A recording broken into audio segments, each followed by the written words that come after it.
Selamünaleyküm. Aleyküm salam qardaş. İzləyicilər baxsın diqqətlə.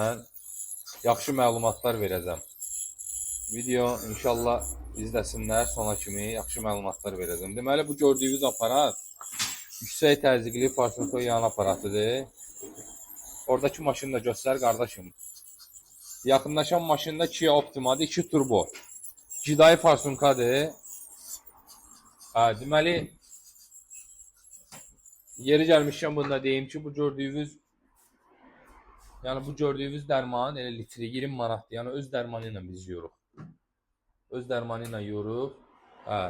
Maşın deməli problemi nə idi? Şikayət nə idi? Qardaş yaxınlaşdı yanımıza. Şikayəti buydu ki, səhər-səhər maşın deyir, işə düşəndən sonra öz-özünə sönürdü.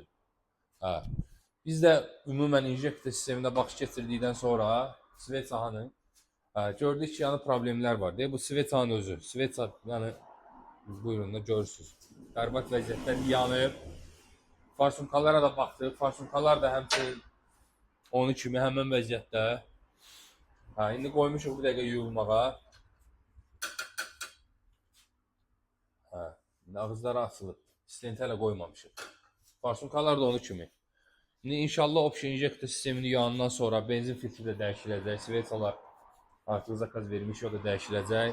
Farsunkalar da yuyulacaq. Ondan sonra Allahın izni ilə maşın nətər lazımdır, yenidən öz nəfəsinə qayıdacaq. Həmçinin gəl yaxına qardaşım, bunu da göstər. Burada da üst prokladkadan yağ buraxır. Onu da inşallah dəyişəcəyik. Bu da adətən belə hallar, yəni maşın çox qovanda baş verir. Qardaşımız da biraz maşının yanında olmağa meyilli adamdır, maşın sürməyi sevir.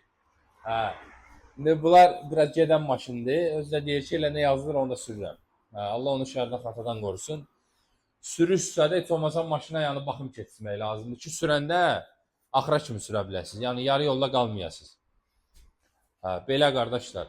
İnşallah sizdə də əgər yüksək təzyiqli, cidaidir, piezodur, sadə farsunkalardır, fərq eləmir. Növündən asılı olmayaraq, yəni sizin maşında hansıdırsa yaxınlaşın yanımıza, diaqnostikasını eləyək, problemini aradan qaldıraq, farsunkaları yumaq lazımdırsa da yuyaq. Özünüzə yaxşı baxın.